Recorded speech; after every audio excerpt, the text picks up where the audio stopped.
Continuamos con el programa y estamos con el defensor regional de la circunscripción judicial número 1, el doctor Leandro Miró. Leandro, muchas gracias por venir. Buenas noches, muchas gracias por la invitación. ¿Cuáles son las funciones de la defensa pública y cuál es el perfil que usted le quiere dar a su función? Bueno, por un lado las funciones, tendría tres grandes funciones. Los defensores públicos estaría dada por la principal es una defensa técnica de calidad. Y después estaría dada otra función de garante de lo que son las garantías constitucionales y procesales, fundamentalmente el debido proceso, y después, por otra parte, el tema de que se caracteriza a los defensores públicos como defensor de los derechos humanos.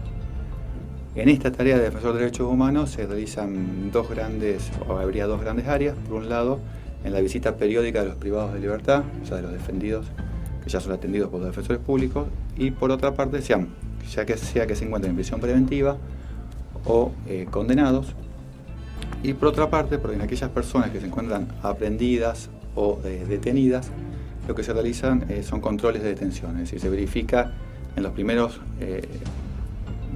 horas de que está privada de libertad si requiere atención médica, contactarlo con sus familiares, y ya el defensor empieza a tomar contacto con la causa, que en definitiva después se va a llevar a la audiencia imputativa y en su caso audiencia de prisión preventiva. Doctor, ¿cuántos defensores tiene a su cargo y cómo están organizados? Porque me explicaba detrás de cámara que ustedes tienen un sistema que están organizados en grupos de trabajo. Se trabaja en equipo de trabajo con defensores públicos, que son en la primera circunscripción 5, que están cubiertos los 5 cargos, y después hay defensores públicos adjuntos. En la actualidad, originariamente, cuando surge la ley 13.014, se crean los cargos, estaban previstos 21 cargos, de los cuales se cubrieron, hoy por hoy hay cubiertos 18 cargos. Por suerte, se mejoró mucho en este tiempo y ya está en marcha un concurso para cubrir los tres cargos vacantes que se contaría, que era la sede del Besia, de San Justo y un cargo vacante que había en la ciudad de Santa Fe. ¿Y cuál es la relación? Esto se lo pregunto porque es una pregunta que se lo hace la gente. ¿Cuál es la relación que existe entre la cantidad de causas que toman los defensores públicos, con la capacidad económica que tienen las personas sometidas a proceso, los imputados? Es muy importante ese dato, ¿no? Nuestra ley, la de ley 13.014, que es la que nos regula, tiene la particularidad de establecer que trabajamos prioritariamente para vulnerables, fundamentalmente aquellas personas que se encuentran en situación de pobreza, pero podemos trabajar para aquellas personas que puedan pagar. En ese caso lo que se establece es un sistema particular de regulación de honorarios, y los que puedan pagar, previo consentimiento informado, se regulan y se depositan en una cuenta especial a nombre de la Defensoría. Hay otra posibilidad, es que hay un sistema de prestadores, que son abogados particulares en realidad hay una especie se le notifica a los defendidos, exactamente, ya hicieron un curso de capacitación y están inscriptos. Aquellas personas que perciben más de 10.000 pesos se le proporciona esa lista. En la práctica, la verdad que no ha funcionado, y según las estadísticas que nos ha pasado la gente de la Oficina de Gestión Judicial, hoy por hoy estaríamos trabajando los defensores públicos con el 65-70% de los casos que ingresan a tribunales. Al sistema judicial.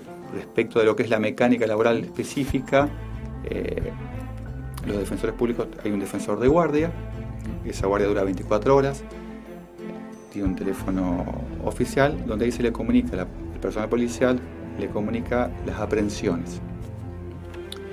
Generalmente lo que hoy por hoy se está haciendo, se trabaja básicamente en flagrancia, sin perjuicio que existan algunas investigaciones que realice la Fiscalía. ¿Esto qué implica? En ocasión de un delito se detiene a una persona, se la aprehenda en definitiva, ahí la policía avisa al fiscal, el fiscal resuelve la aprehensión y en su caso la detención, se lleva a audiencia imputativa entre las 48 horas y dentro de las 48 horas posteriores la audiencia de prisión preventiva. Claro, es decir, que el defensor continúa su tarea, más allá de su turno, con las audiencias que son llevadas ante los estrados judiciales. Exactamente. Si a eso le agregamos los controles de detención, la carga de trabajo es notoria, digamos. Hablando de defensa de calidad, situación de los imputados, usted dijo que hacen una tarea muy específica en cuanto a la visita de la persona que está sometida a proceso, que está detenida. ¿Qué nos puede decir en relación a esto? Las condiciones de detención, sé que de la Defensoría General se han hecho muchas cosas en este aspecto. Sí, por suerte por un lado se está trabajando coordinadamente con la provincial, hay una muy buena relación, se trabaja en equipo y esa buena relación no es solamente con la Regional 1, o sea, de la cabeza que es la doctora Balancione, sino con todas las regionales, con todos los defensores regionales. Ella está abocada, ella y un equipo de trabajo a todo lo que son las inspecciones en distintos penales, sin perjuicio de las otras tareas específicas del cargo, que está diseñada de una manera tal la ley que todo lo que sería la función institucional más importante, por ejemplo, celebración de convenios con instituciones que hacen a mejorar la defensa pública, están a cargo de la provincial, y los regionales que tenemos primero la posibilidad de litigar, que es interesante, y de supervisar básicamente el cuerpo de defensores. En ese contexto, bueno, desde la provincial se están haciendo, como la doctora Balancione ha realizado varias inspecciones en toda la provincia, y puntualmente en Santa Fe lo que hemos realizado son algunos habeas corpus, puntualmente con lo que se denominan celdas de resguardo o buzones en la jerga carcelaria, tanto en Las Flores como en Coronda. También se presentó otro respecto al pabellón 3, y básicamente lo que se pretende es que se realicen las mejoras edilicias y de infraestructura que son imprescindibles a los efectos de que efectivamente se respete el artículo 18 de la Constitución. Sí, nos comentaba que se ha hecho un trabajo consensuado con distintas autoridades del servicio penitenciario. Lo que se busca en esta gestión, tanto a nivel de la Defensoría Provincial como incluso también de la Regional, uno de los grandes rasgos que tiene la Defensoría Pública es la autonomía. Pero esa autonomía hay que tener en cuenta que ya de por sí vivimos una sociedad muy conflictiva. Eso no implica que los operadores, seamos nosotros los defensores, los fiscales o los jueces, tengamos que faltarnos el respeto mutuamente. En este contexto hemos llegado, por ejemplo, a un acuerdo muy importante con el servicio penitenciario, nosotros respetando las zonas reservadas desde el punto de vista que ellos manejan el presupuesto, pero sí planteando los habeas corpus necesarios para que se hagan las reformas y en ese periodo se dispongan las reubicaciones de tal manera que los privados de libertad se encuentren en mejores condiciones. Hay un tema que es importante tener presente. Hoy por hoy está muy en tela de juicio el tema de la reincidencia. En cuanto mejores sean las condiciones de detención, cuando mayores posibilidades de educación se le brinden, mientras mayores posibilidades de trabajo se le brinden, va a ser obviamente esa desocialización que pretende la ley 24.660 es más fácil que se logre, y por otra parte que disminuya notoriamente la reincidencia. Doctor, lo lleva un tema básicamente jurídico. Usted, después vamos a hablar de eso, usted participó de un juicio oral también el año pasado. Prisiones preventivas, se lo preguntábamos a varios fiscales, también al fiscal general. ¿Cuál es la concepción que tiene desde el Servicio Público de la Defensa Penal en cuanto a los plazos de la fijación de la prisión preventiva? Digo esto porque en distintas circunscripciones judiciales, y esto se lo pregunto al hombre del derecho, existen criterios enfrentados en cuanto a la fijación de los plazos en cuanto al tiempo de la prisión preventiva. Sí, ¿Qué nos puede decir al respecto? ¿Cómo están trabajando ustedes? Se dio la particularidad, sobre todo en Rosario, de que se trabajan las prisiones preventivas con plazos. En Santa Fe, las veces que se han planteado, los jueces no lo han otorgado, pero hay que tener en cuenta que el Código Procesal tiene una particularidad, es que establece que a los 60 días se puedan plantear las revisiones. Es decir, como que sin incluso plantear fundamentos más que el paso del tiempo. Exactamente. Entonces, como que ya implícitamente habría un tiempo. En lo personal, y creo que lo que pensamos la mayoría de los defensores, creo que hay una confusión, que en esto obviamente no nos ponemos de acuerdo con los fiscales, es que la prisión preventiva es totalmente excepcional y que no es necesaria, digamos, para la prosecución de la investigación la misma. Lamentablemente muchas veces los fiscales plantean lo contrario y en todo caso, para que efectivamente sea esa prisión preventiva debería darse circunstancias objetivas que en la mayoría de los casos entendemos que no se dan. Por eso en general la defensa pública, ante un caso cuando un juez dispone una prisión preventiva, es que apelamos para que resuelva en última instancia las salas, digamos, de la Cámara de Apelación. ¿Se podría, a su criterio, esto vuelvo a repetir, al hombre del derecho, más allá de su función, fijar un criterio unificado en relación a esto? Digo, pues Venado Tuerto es una cosa, Rosario es otra, Santa Fe es otra, Vera es otra, circunscripciones judiciales distintas, mismo código. Sí, el código es el mismo, pero bueno, los jueces, como le acabo de decir, han hecho interpretaciones distintas. En definitiva, no creo que sea necesario. Por un lado tenemos el código que fija ese plazo de 60 días. Otro dato muy importante es que el año pasado había muchas vacantes de camaristas. El año pasado se han cubierto muchos cargos, entonces las apelaciones demoran mucho menos tiempo. Entonces también desde ese punto de vista no sé si realmente sería necesaria una unificación. Hoy por hoy no existen, hoy existen colegios de jueces de primera instancia y segunda instancia,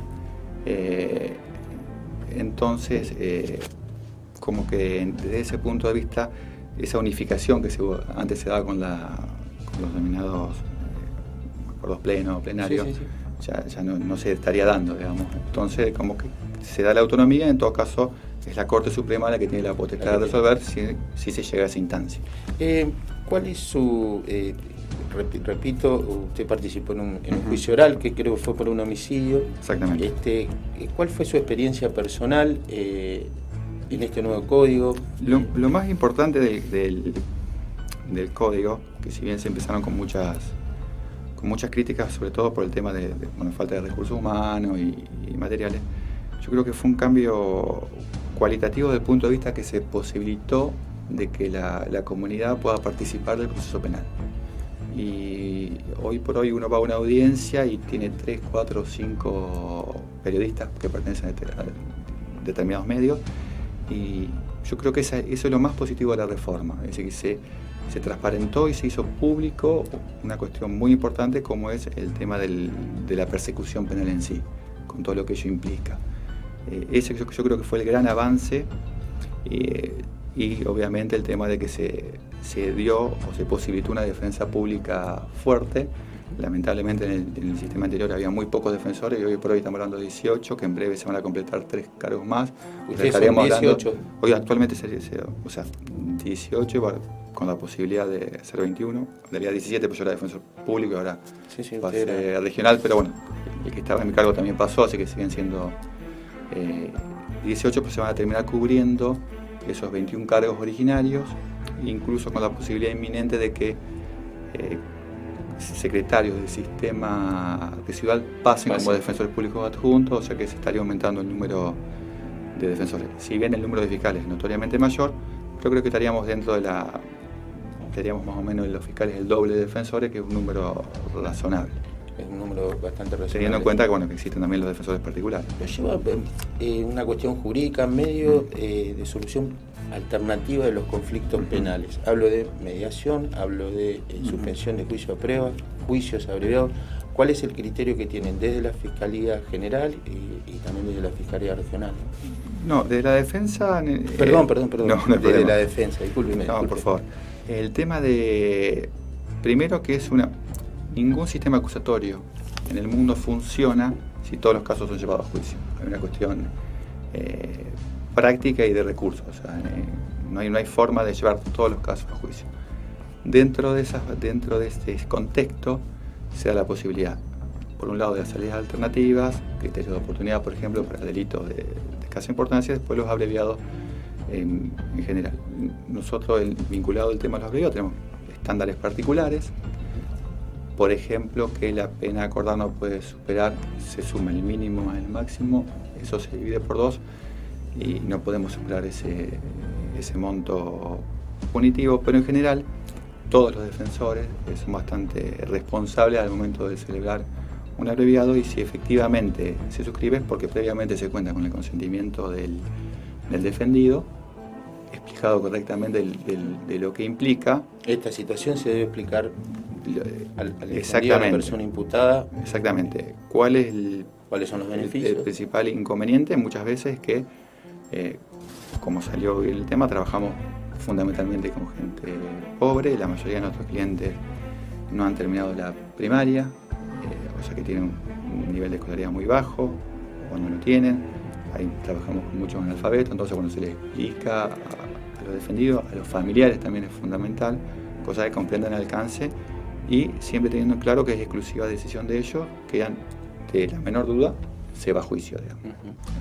Respecto de la otra pregunta que me acabas de hacer del tema del juicio, la experiencia es muy positiva porque ahí se acaba, digamos, la prueba documental y en definitiva son todos los que intervinieron en la elaboración del denominado legajo fiscal lo que tienen que ir a declarar y manifestar lo que están los documentos que existen en el legajo fiscal. ¿Y los otros métodos, ustedes cómo están trabajando en relación a lo de suspensión de juicio a prueba y mediación?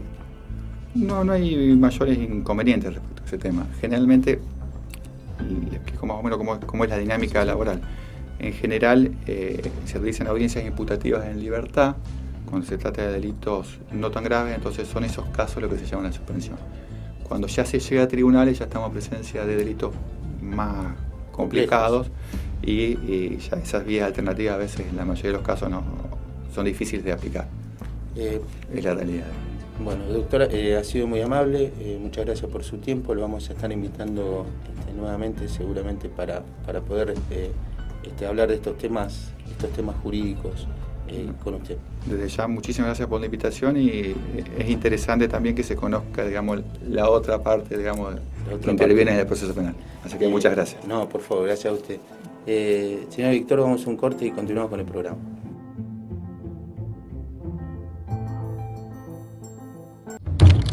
Nota22.com. Información.